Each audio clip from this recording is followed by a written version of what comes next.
En troisième, les probabilités qu'on rencontre se passent toujours dans des situations d'équiprobabilité. Qu'est-ce que ça signifie? Ça veut dire que les expériences aléatoires qui vont être proposées, lancer de dés, tirer une carte, prendre un élève au hasard dans une classe, seront des situations d'équiprobabilité, ce qui signifie qu'en fait, tous les événements, toutes les issues possibles ont les mêmes chances d'apparaître. Il n'y a pas, le dé n'est pas truqué, les élèves sont pris vraiment au hasard, donc ce qui va rendre les choses beaucoup plus simples. Dans cette situation justement d'équiprobabilité, eh bien, la probabilité se calcule. La probabilité, c'est la mesure de la chance qu'un phénomène a de se produire, les chances, on va essayer de mesurer ça, les chances qu'un événement d'arriver, eh bien, cette probabilité se calcule grâce à cette formule, qui est vraiment centrale.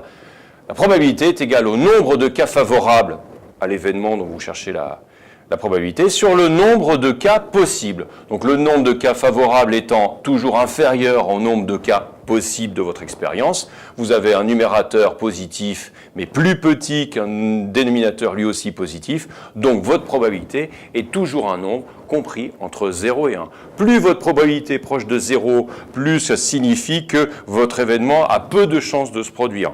À 0, c'est même impossible. L'événement ne se produira pas. De la même façon, si cette probabilité se rapproche de 1, ça signifie que là, l'événement a de fortes chances de se produire, voire même à 1, il est certain que cet événement va se produire. Alors, je fais ici, on a fait un petit exercice, un tout petit exemple, pour que vous rendiez compte de ce calcul. Alors, on tire au hasard une carte dans un paquet de 32 cartes. Alors, ce qui est important ici, c'est au hasard. Ce au hasard, il est la traduction de cette situation d'équiprobabilité. Puisqu'on est au hasard, ça veut dire que toutes les cartes ont les mêmes chances d'apparaître, donc on est bien dans une situation d'équiprobabilité, et dans ce cas-là, on peut utiliser la formule. Alors, première probabilité qu'on nous demande de calculer, je fais une petite abréviation ici que je traduis, qui est la probabilité de tirer le roi de cœur. Voilà, alors puisqu'on tire au hasard une carte dans un paquet de 32 cartes. Eh bien, combien il y a de cas possibles quand on tire une carte dans un paquet de 32 cartes? Eh bien, des cas possibles, il y en a 32. Donc 32, c'est votre dénominateur. Et des cas favorables à sortir le roi de cœur, il n'y a qu'une carte de roi de cœur, donc votre probabilité, elle est de 1 sur 32. Deuxième probabilité, qui est la probabilité d'obtenir une carte cœur. Alors, toujours pareil, dans un paquet de 32 cartes, vous avez donc 32 cas possibles. Combien y a-t-il de cœurs? Des cœurs, il y en a 8.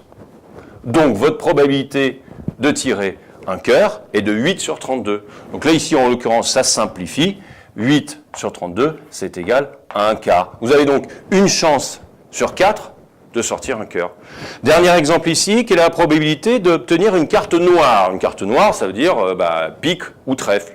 Bon, des piques, il y en a 8, des trèfles, il y en a 8 aussi, donc des cartes noires, vous en avez 16. Vous avez toujours un total de 32 cartes possibles, 16 cas favorables, 16 cas qui font que vous êtes content, ça marche, vous allez tirer une carte noire, 16 sur 32, voici votre probabilité. Là aussi, ça simplifie, 1 sur 2, et vous trouvez cette probabilité qui était presque un petit peu évidente, mais cette fois vous l'avez calculé, que la probabilité de tirer une carte noire dans un paquet de 32 cartes, vu qu'il y a la moitié de noir et la moitié de rouge, c'est une chance sur 2. Voilà, donc je conclus, dans les situations d'équiprobabilité, mais en troisième, on aura toujours d'équiprobabilité, la probabilité s'obtient en faisant le calcul nombre de cas favorables sur nombre de cas possibles.